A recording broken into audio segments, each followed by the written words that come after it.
When it comes to control of breathing, I don't mean how we voluntarily control breathing. I'm talking more about, this portion will actually discuss how our body automatically controls our breathing even when we're asleep. So we don't have to voluntarily think of it. Normal breathing is rhythmic, it's involuntary, that can even continue when we're unconscious. These although we still have the ability to voluntarily control the respiratory muscles, but again, the act of respiration is an involuntary act. There are several respiratory areas in the CNS that allow us to control our breathing. These group of neurons are scattered in the brainstem. Some of them are found in the pons. Those are known as the pontine respiratory group. And then we have two in the medulla. We'll find a ventral medullary group and a dorsal medullary group. And you can see that both of these groups are going to send impulses to the respiratory muscles to adjust whether it's the rate or the depth of breathing. So here you can see the pontine respiratory group sends down signals to the two groups in the medulla. The pontine respiratory group limits the duration of each inspiration, meaning that as we inhale, there is a reflex that happens, and we'll talk about that reflex in this segment, where we need to limit how long our inhalation lasts.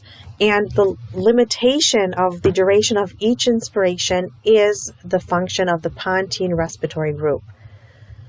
As for the two medullary groups, the ventral respiratory group is responsible for maintaining the basic rhythm of breathing, while the dorsal group is responsible for maintaining the rate and depth of breathing. Now, what is the partial pressure of gases? Know that each gas has a pressure. So let's say, for example, the atmospheric pressure. The atmospheric pressure is due to the presence of different gases like oxygen, carbon dioxide, nitrogen, and so on. Each one of these separate gases contributes to the overall atmospheric pressure. So the partial pressure would be the amount of pressure each individual gas contributes to the total pressure. It is directly proportionate to the concentration, but it's a different way of referring to gases. So we're not going to refer to the amount of oxygen or carbon dioxide in our body as the concentration of these gases. We're going to refer to them in the terms of the partial pressure. How much do they contribute to the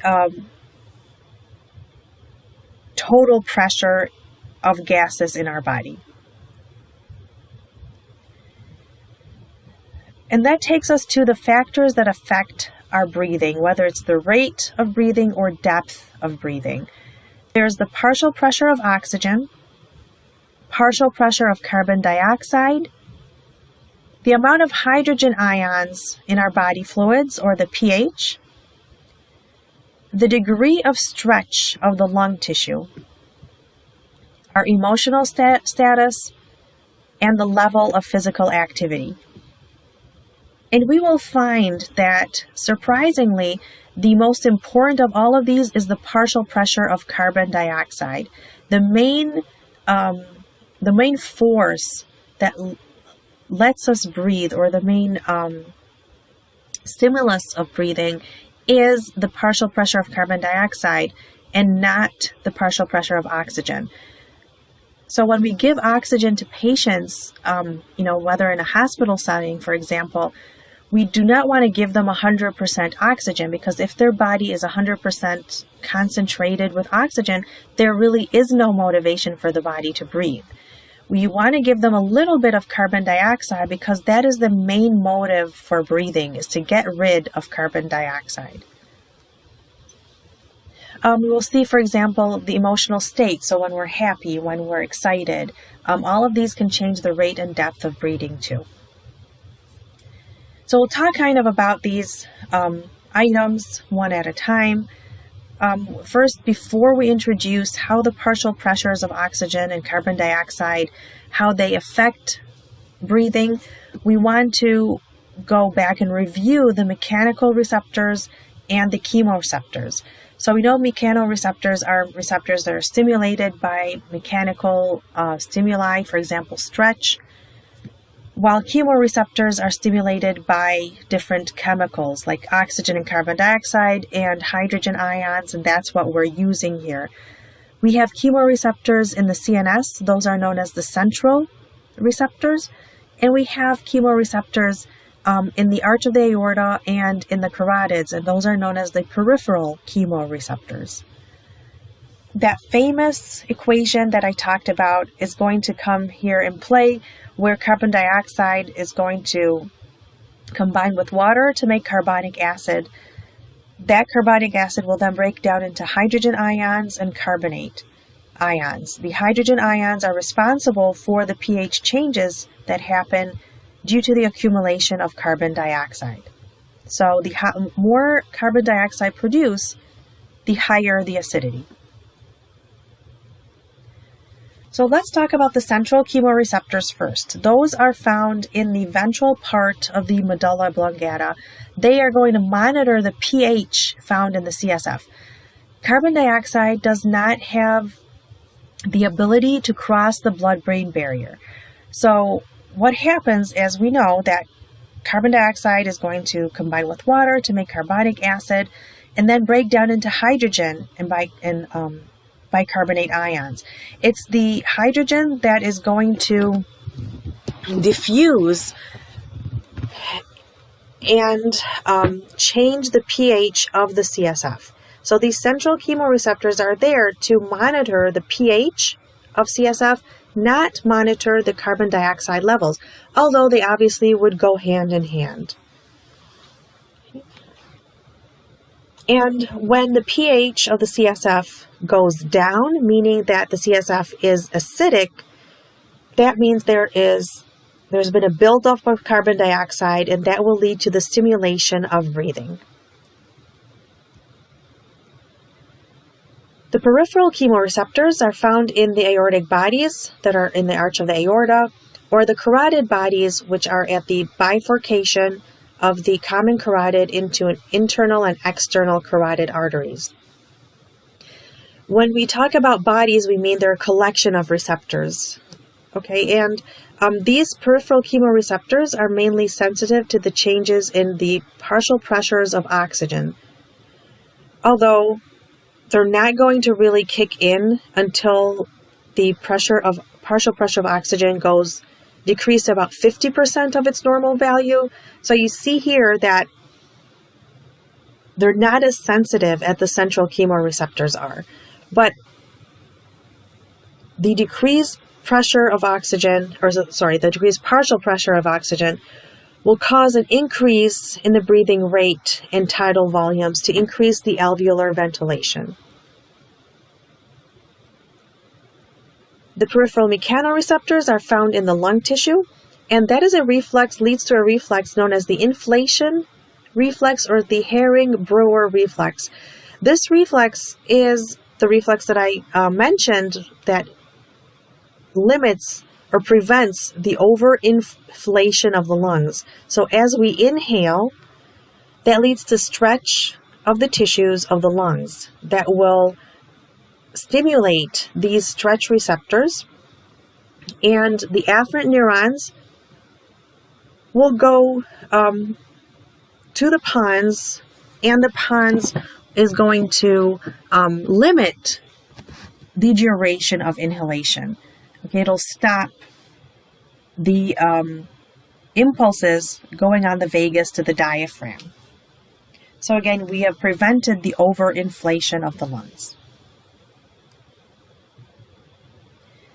These are all of the factors that affect breathing. So we have the stretch of tissues. The receptors stimulated are your stretch receptors that are found in the visceral pleura, bronchioles, and alveoli. Again, the response is to inhibit inspiration and prevent the overinflation of lungs. The low plasma levels of partial pressure of oxygen are picked up by the chemoreceptors found in the carotid and the aortic bodies. Those are your peripheral chemoreceptors, and that would lead to increase in alveolar ventilation.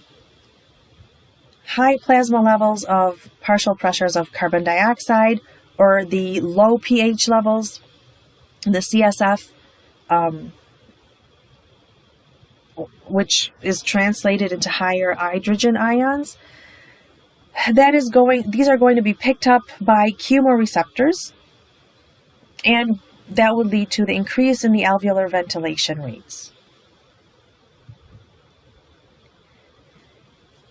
So talking about physical exercise, during exercise, one would think that because of the increased need of oxygen by the skeletal muscles, one would think that exercise would decrease the blood oxygen levels while the accumulation of carbon dioxide will increase the blood carbon dioxide levels. But that's really not what happens, because the increase in the production of carbon dioxide and the increased demand and need of oxygen on one hand is balanced by the increase in the rate and depth of breathing.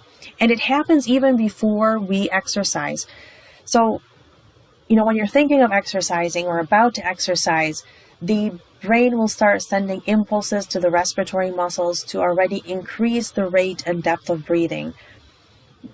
As the cerebral cortex sends out signals to your skeletal muscles to contract, for example, during jogging, the cerebral cortex will also send impulses to the diaphragm to start contracting faster, increasing the rate and depth of breathing. Proprioception, coming from the tendons and joints and muscles, those are also going to stimulate the respiratory centers to increase the breathing rate, and that's known as a joint reflex. If there's any shortness of breath, provided that the lungs are healthy, that is usually due to cardiovascular reasons. Gas exchange in the respiratory membrane, very simply put, is where carbon dioxide leaves and oxygen goes into the capillary. But there's a little bit more to it. The alveoli, as you can see here, they kind of all open up into each other, where there's these little tiny pores that permit air to go from one alveolus to another, just in case an alveolus is damaged. There are also macrophages that are going to help eat up or phagocytose and clean up all of the alveoli. Now, the respiratory membrane, that is the membrane through which the oxygen and carbon dioxide would have to diffuse. So we always say that the alveolus is a simple layer of simple squamous epithelium, which is true, but that's not the only layer that oxygen would have to diffuse through. There are several layers, and I'm going to go to the image to explain this. So this right here is an alveolus or an air sac, and you can see the simple squamous epithelium with the nucleus. That is the type 1 alveolar cell. But there are other cells, and that's type 2 alveolar cell. And these are the cells that secrete surfactant. Remember, surfactant is important to overcome the surface tension of the alveolus. Nearby is a capillary lined with endothelium made of simple squamous epithelium as well, with a basement membrane. So this layer is the respiratory membrane, and all of these layers would have to be passed by the oxygen and carbon dioxide. So when we say the diffusion or the exchange of gas, whether it's the diffusion of oxygen or the diffusion of carbon dioxide, we mean that they have to pass all of these layers. It would have to pass the simple squamous epithelium of the alveolus and its basement membrane.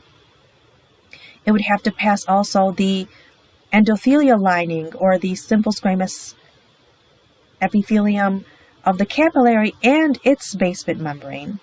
Okay, so that is your respiratory membrane. So again, all of these layers, simple squamous epithelium of the alveolus and the capillary with their basement membranes. That is known as the respiratory membrane. Any thickening in the respiratory membrane due to maybe a pneumonia or other diseases that we'll talk about in a minute, that would lead to the decrease in the ability for the gases to exchange. The force for diffusion, remember diffusion from chapter, I believe was chapter 2 or 3, that is the simple passage of a chemical or a molecule from an area of high concentration to low concentration. It was the easiest. It did not need any ATP. It was a passive diffusion. And that's the same force that helps in the diffusion of oxygen or carbon dioxide. You don't have to know these numbers, but it's nice to see them to understand how diffusion occurs.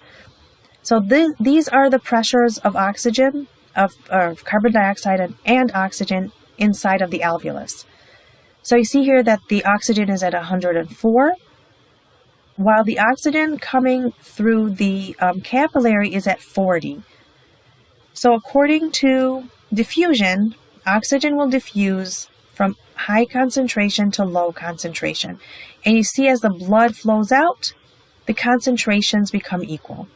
And the same applies to carbon dioxide. So really, this diffusion occurs due to the difference in the partial pressures of gases between the alveolus and the capillary. Now, what could impair gas exchange? So anything that is going to change that respiratory membrane. So for example, pneumonia, where there's an infection in the lungs and the alveoli swell up due to the edema that's there. You'll find, there's the fluid due to the inflammation, there are white blood cells, and so on. All of that leads to the thickening of the respiratory membrane and decreases the surface area available for gas exchange. Tuberculosis is a bacterial infection that can happen, primarily happens in the lungs.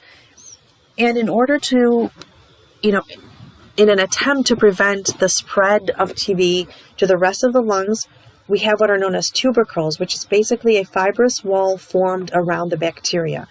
And again, these fibrous walls are obviously going to decrease the areas available for gas exchange.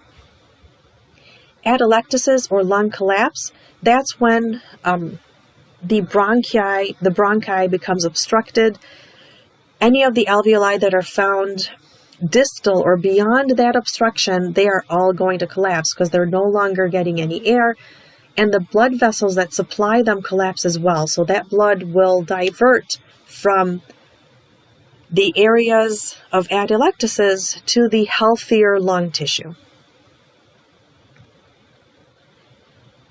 Now, if you've ever been in higher altitudes, for example, if you ever tried to go mountain hiking or so on, you know that although the amount of oxygen is still the same, but the atmospheric pressure is lower and it's harder to breathe in higher altitudes.